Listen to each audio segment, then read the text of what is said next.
Olá, tudo bem? Estamos nessa caminhada da série Um Lugar Secreto.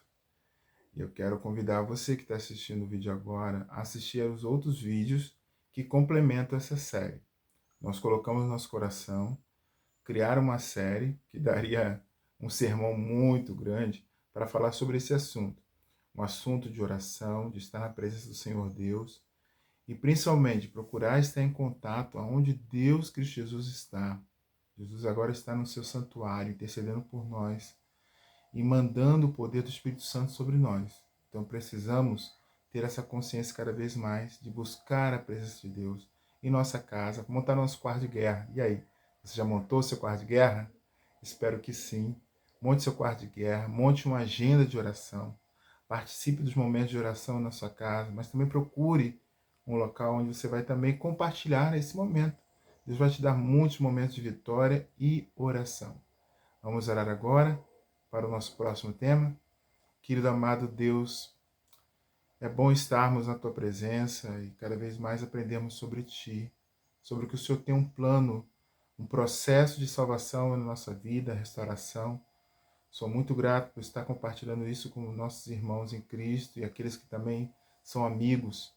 Eu peço a bênção e o poder do Espírito Santo na vida deles, para que eles entendam e aceitem cada vez mais isso da palavra de Deus, que é o real sentido da palavra de Deus, a transformação e a restauração das vidas em Cristo Jesus.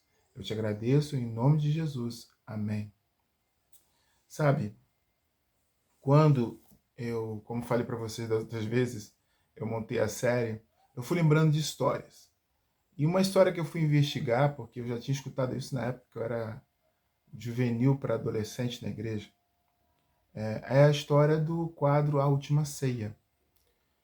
Conta-se essa história, e depois fui verificar que essa história é verídica, que Leonardo da Vinci, ao pegar para pintar seus quadros, ele procurava modelos. E o modelo da Última Ceia, ele foi atrás de vários modelos, mas ele queria um modelo para Jesus, exatamente para simbolizar a face do bem, alguém que tivesse a expressão próxima à face do bem. E ao mesmo tempo depois ele procuraria Judas, que seria a expressão da face para o mal. E ele foi saindo para as ruas, caminhando, tentando achar esse modelo, mas nunca conseguia achar. Até que um dia, ele assistindo o coro de da igreja, ele viu um jovem com uma face para ele divinal. E ele chamou aquele jovem, convidou aquele jovem para ser modelo exatamente para a pessoa de Cristo Jesus da última ceia. Então, ele pintou com a maestria de Leonardo da Vinci a face daquele rapaz e mostrou para o rapaz. O rapaz ficou emocionado. E ele agradeceu ao rapaz por ter emprestado a face para fazer a face divinal, a face do bem de Cristo Jesus. Bom, ele continuou contornando o quadro, né, fazendo os detalhes. Isso se passou 3 anos e o cardeal queria cobrar o serviço, né, cobrando o serviço de Leonardo da Vinci, e ele faltava o outro lado, a face do mal, que seria de Judas, e ele não encontrava ninguém. Então ele começou a procurar pelas vielas, pelas ruas, em cadeias, ladrões e tudo mais. E um certo dia, numa viela bem suja, ele encontrou um mendigo, um homem todo esfarrapado, com a face acabada, bêbado, muito bêbado. E ele pediu então aos modelos, ou desculpe, seus assistentes, para que pegassem e levassem esse jovem para dentro do seu ateliê. Lá no ateliê, ele começou a pintar, a contornar a face de Judas. E quando estava para terminar, o mendigo, que já tinha passado o álcool, o efeito do álcool, ele olhou para Leonardo da Vinci e ficou contemplando o final do desenho.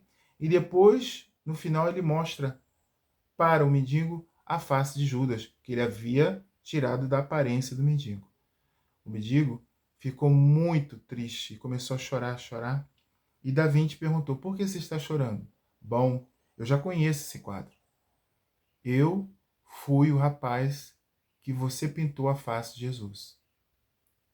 Sabe, amigos, como nós estamos tratando desde a última série, no finalzinho, inclusive eu contei o meu testemunho, que o processo maior de Deus, nesse contexto pedagógico, quando nós falamos sobre o santuário, sobre o poder da palavra, é o processo de restauração.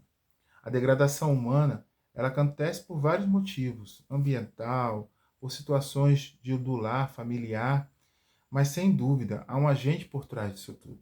Ele vem para matar, roubar e destruir. Deus, ao contrário, ele quer restaurar o ser humano à sua imagem. E aí nós vemos algo que ocorre quando o ser humano se sente perdoado. Está lá em Salmo 25:14. O segredo do Senhor é com aqueles que o temem. Ele lhes mostrará a sua aliança. Quando o ser humano é restaurado, começa-se então a aliança a ser firmada. Deus sempre teve o propósito de firmar essa aliança ao longo da história da Bíblia. E você poderia se perguntar, quando é que começou essa aliança? Né?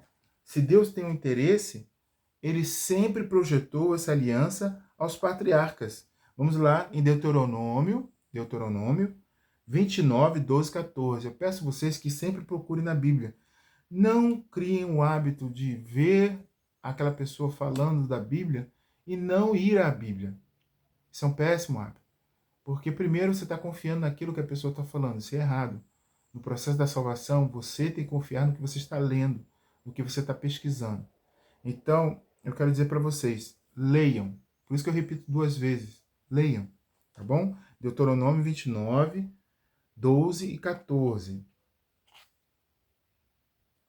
E diz assim a palavra de Deus: para que entrem na aliança do Senhor, seu Deus, no juramento que hoje o Senhor, seu Deus, está fazendo com vocês, para que hoje se o estabeleça por seu povo e ele seja Deus de vocês, como ele prometeu e como jurou aos pais de vocês, Abraão, Isaque e Jacó. Deus estava confirmando a aliança com o povo de Israel, que havia feito com Abraão, Isaque e Jacó. Aqui poderíamos chamar, teologicamente falando, aliança abrâmica. Mas a aliança, ela vai muito antes disso. Ela começa lá em Gênesis 1:7. Desculpe, Gênesis 4, de 1 a 7. Vamos ver? Gênesis 4, de 1 a 7. O Senhor faz outra aliança. Abel, por sua vez, trouxe primícia do seu rebanho, da gordura deste. O Senhor se agradou com Abel e de sua oferta, mas a Caim sua oferta não se agradou. Caim ficou muito irritado e fechou a cara. É esse mesmo? Sim, até o 7. Então o Senhor lhe disse: por que você está irritado? Por que está com essa cara fechada? Se você fizer o que é certo, não é verdade que você será aceito? Mas se não fizer o que é certo, eis que o pecado está à porta, à sua espera, e o desejo dele será contra você, mas é necessário que você o domine. O Senhor Deus aqui mostra-nos que ele havia colocado um processo de aliança, uma aliança de adoração. O homem deveria trazer aquilo que Deus pedisse. No caso, Abel trouxe a oferta de uma ovelha. Caim trouxe para ele o que ele queria. E Deus tinha determinado a oferta da ovelha. Porque se lembram, queridos? A ovelha representava no futuro quem? O Cordeiro de Deus, que seria Cristo Jesus. Então, essa aliança do Cordeiro já tinha sido colocado por Deus no coração do homem. E através da história contada de Adão para os seus filhos. E o interessante é que se você for no capítulo 3, o Senhor Deus vai falar sobre a questão da inimizade. A inimizade que ele colocaria da mulher com a serpente e sua descendência, e da serpente com a mulher e sua descendência. Ali havia uma promessa. A promessa de que o mal não ia imperar sobre o povo de Deus, daqueles que quisessem temer a Deus, que são os descendentes da mulher, apesar de querer ferir o calcanhar dela. Mas ela nunca seria atingida totalmente. Ou seja, o veneno nunca ia atingir totalmente a humanidade, graças à promessa do Cordeiro de Deus. Então, amados, eu quero que vocês pensem sempre que essa aliança ela vem sendo construída ao longo da história. Ela vai aparecer de novo lá em Gênesis 6 e Gênesis 9. Quando Deus ele vai falar com Noé. Ele vai chamar Noé para uma missão, que seria a missão de construir uma arca num tempo em que não existia chuva.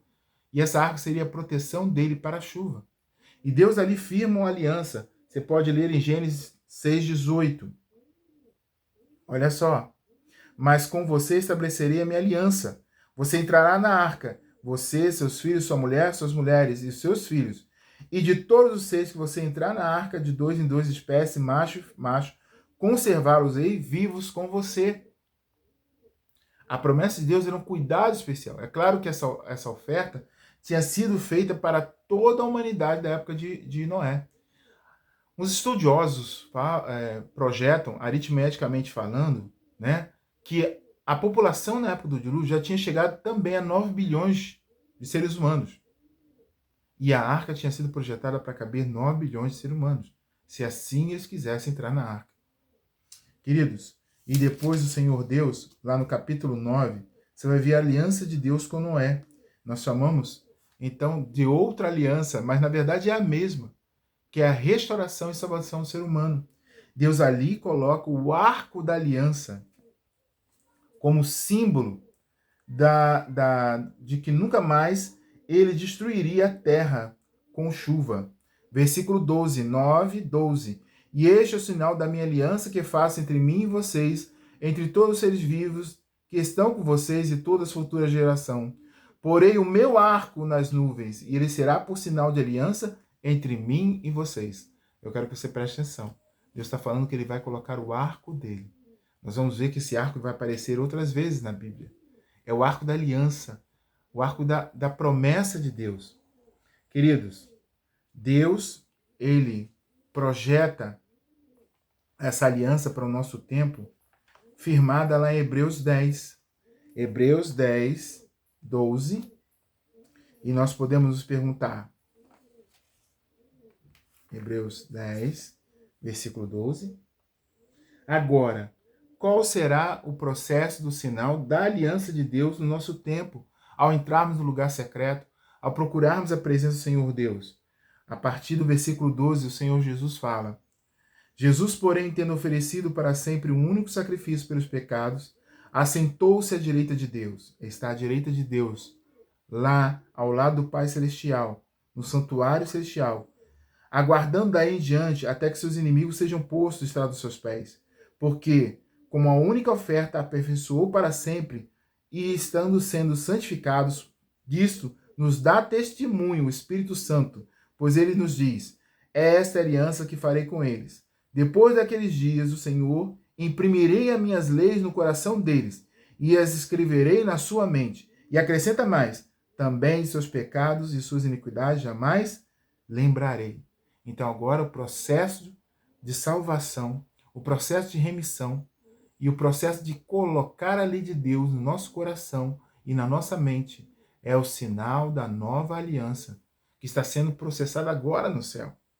Vê que o texto fala que Jesus está à direita de Deus, intercedendo, fazendo o processo da intercessão, como era feito pelo sacerdote. Então agora o Senhor Deus nos leva cada vez mais próximos à presença dele. E ele faz isso através do Espírito Santo de Deus. É o Espírito Santo de Deus, como nós vimos aqui, que imprime a lei no nosso coração e também na nossa mente. Olha o que diz lá em Romanos 8, 26. Da mesma maneira, também o Espírito ajuda nas nossas fraquezas, porque não sabemos o que havemos de pedir, como convém, mas o mesmo Espírito intercede por nós com gemidos inexprimíveis. E aí o Senhor Jesus vai implementando o seu caráter em nós. O mesmo processo que havia de intercessão com incenso, o Espírito Santo agora que faz esse processo, para que leve nossas orações. E ao mesmo tempo que ele leva nossas orações, ele imprime o caráter de Jesus através de quê? A sua lei. Por que eu estou falando que a lei de Jesus é o caráter de Jesus? Lá você vai ver no Salmo 119, 142, Salmo 119, 142, que diz assim: a tua justiça é a justiça eterna, e a tua lei é a verdade. Olha, Jesus também fala em São João que ele fala assim: eu sou o caminho, a verdade e a vida. Ninguém vai ao Pai senão por mim. É lá em São João 14, quando ele fala para os discípulos que ele estava indo para o Pai. E aí ele diz qual o caminho? O caminho, a verdade e a vida. O Senhor Deus, ele nos leva a ter o caráter de Jesus. Então, se Jesus é a verdade, a sua lei é verdade, logo a lei representa o caráter de Cristo. Provérbios 6, 23 repete de novo isso. Porque o mandamento é lâmpada e a lei é luz. As repreensões e correção são o caminho da vida. Quem é o caminho? Jesus. Logo, o desdobrar da lei na palavra de Deus, onde apresenta cada vez os princípios de Deus, porque existe a lei de Deus, que está lá em Êxodo 20, e existem os princípios espalhados ao longo da Bíblia, guardados especialmente como esse em Provérbios 6, 23, que são impressos no nosso coração através do Espírito Santo. Por isso que São João 17, 17 nos fala: santifica-os na verdade, a tua palavra é a verdade. São João 17, 17. E você é levado a esta comunhão pela impressão do Espírito Santo cada vez na nossa vida. Queridos, temos dois caminhos quando nós vamos sendo impressionados pelo Espírito Santo. Está lá em 1 Coríntios, no capítulo 3, de 1 a 3, e também 2 Coríntios, no capítulo 2, no versículo 14. Existem dois homens que podemos nos tornar através da impressão do Espírito Santo. Primeiro homem, ora, a pessoa natural não aceita as coisas do Espírito. E aí, Paulo, ele identifica o homem natural. O homem natural é aquele que nunca teve contato com as coisas de Deus, não sabe das coisas de Deus, e não tem a ver com o ateísmo, tem a ver com o contato com as coisas de Deus. Então, ele vive a vida naturalmente, sem nenhum conhecimento da grandiosidade de Deus, nem da pessoa de Deus. Esse é o homem natural. Ora, a pessoa natural não aceita as coisas do Espírito de Deus, porque eles são loucura. Não adianta você falar com essa pessoa, porque ela não vai entender. Você precisa que ela passe primeiro para que o Espírito Santo entre no coração dela. E aí você tem que orar. Né? Pedir oração, fazer uma oração cada vez mais que você for falar com essa pessoa. Por isso que é errado, às vezes, queremos falar alguma coisa de Deus sem antes orar. Ela não pode entendê-la, porque elas são discernidas espiritualmente. Versículo 15. Porém, a pessoa espiritual julga todas as coisas, mas ela não é julgada a ninguém. Pois quem conheceu a mente de Deus que possa instruir? Nós, porém, temos a mente de Cristo. Então, as coisas espirituais se discernem espiritualmente. Peraí, espiritualmente. Espírito Santo. Então, quando você aceita a influência do Espírito Santo, começa a ter contato com as coisas da palavra de Deus, você tem ali a presença do Espírito Santo para te orientar. E o seu caminho é ser uma pessoa espiritual. Então, ter o Espírito Santo se torna uma pessoa espiritual. Não ter o Espírito Santo, você não tem nenhum conhecimento da palavra, você é pessoa natural. Mas tem um perigo, querido amigo, para aqueles que estão frequentando a igreja, para aqueles que caminham na igreja. É o que está lá em 1 Coríntios 3. Paulo estava falando para a igreja de Corinto. E havia esse problema lá. Eu, porém, irmãos, versículo 1. Eu, porém, não pude vos falar por pessoas espirituais, e sim como pessoas carnais. Opa! Tem pessoas que aparecem espirituais, mas estão sendo carnais. São os cristãos carnais. Como crianças em Cristo. Ou seja, ainda precisam de leite para beber. Não pude alimentá-los com comida sólida, porque vocês ainda não podem suportar. Nem agora podeis. Porque se há no meio de vós ciúmes, brigas, será que isso não mostra que vocês são carnais? Ano segundo padrões humanos? Então, havia um problema na igreja de Corinto. A igreja de Corinto havia aceitado Cristo, mas vivia a influência carnal mais do que espiritual. Porque havia brigas, ciúmes, orgulhos. Sabe, eu acho que no nosso meio cristão está imperando muito isso. Eu peço muito ao Espírito Santo para me libertar desse homem carnal. O cristão carnal. O cristão carnal é pior que o natural. Porque o natural ainda, o Espírito Santo ainda não agiu no coração dele. Mas o cristão carnal, o Espírito Santo está tentando agir, está tentando trabalhar, mas a pessoa insiste em viver uma vida contrária. Quem sabe aquele rapaz que Leonardo da Vinci encontrou era um cristão carnal. Não conseguiu pedir forças através da leitura, da oração, para largar os vícios. e foi decaindo, decaindo, até que os vícios o prenderam totalmente. Eu não sei se a história percorre por aí, mas seria bom a gente pensar, porque antes ele cantava num coro da igreja. O cristão carnal, queridos, ele está em todos os meios evangélicos, católicos, protestantes. Isso é um perigo. É toda atitude contrária da pessoa de Cristo. Quando você julga, quando você aponta o dedo. Nós temos que amar e exortar, mas nunca apontar o dedo. Queridos, o cristão carnal, ele é muito forte em nossos dias. Porque as pessoas entram numa zona de conforto. Acham que estão indo adorar, acham que estão indo praticar. Na verdade, estão tendo influências do carnal sobre o cristianismo. E muitas vezes nós vemos brigas para resolver qualquer coisa dentro da igreja.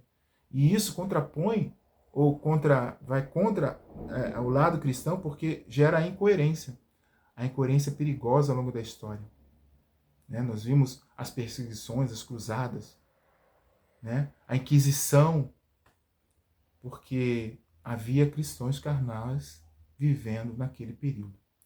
E aí Jesus tem uma cura para o cristão carnal. Está lá em Jeremias 31, 33, 34. Eis aí vem dias, diz o Senhor, em que firmarei uma nova aliança com a casa de Israel, com a casa de Judá. Não segundo a aliança que fiz com seus pais no dia que eu os tomei pela mão para tirar da terra, pois eles quebraram a minha aliança, apesar de ter sido o seu esposo, diz o Senhor. Porque é esta aliança que eu farei com esta casa, depois daqueles dias do Senhor, na mente lhes imprimirei as minhas leis, e também no seu coração as escrevereis. Eu serei o Deus deles, e eles serão meu povo. Ninguém mais irá ensinar o seu próximo. Cada um será o seu irmão, dizendo: conheça o Senhor, porque todos me conhecerão, desde o menor até o maior, diz eles. Conhecer o Senhor Deus. Eis a cura, através da impressão da lei de Deus, que é o caráter de Deus, que é o caráter de Cristo Jesus em nossa vida. Essa é a cura para o homem carnal. E isso se faz quando eu vou ao lugar secreto, quando eu busco o lugar secreto, quando eu ando na presença de Deus no lugar secreto. Eu quero te convidar a você buscar isso, a ter essa segurança, para que a aliança de Deus que está prometida lá em Jeremias e em Hebreus 10 aconteça na tua vida e na minha. Eu tenho buscado isso através de jejum e oração, querido. Por isso que eu coloquei uma pauta, porque eu vejo que nossos dias necessitarão desse encontro. Precisamos deixar de ser cristãos carnais. Precisamos nos tornar homens espirituais, homens e mulheres espirituais. Vamos orar? Querido amado Deus, obrigado. Obrigado por mais uma vez estarmos na tua presença. Eu peço nesse momento que o Senhor mande o teu Santo Espírito e faça uma transformação na vida de cada um que está ouvindo, para que eles busquem essa maravilhosa promessa de conhecer o Senhor Jesus, de conhecer a Deus, de ter uma comunhão cada vez mais da palavra de Deus e serem transformados de homens carnais para homens espirituais, de mulheres carnais para mulheres espirituais, em contato com Deus, onde o Espírito Santo nos fala e nos guia. Obrigado, Jesus, que tudo isso acontece não por méritos nossos, mas seja pelo teu sangue em Cristo Jesus. Amém. Até o próximo vídeo. Fiquem com Deus.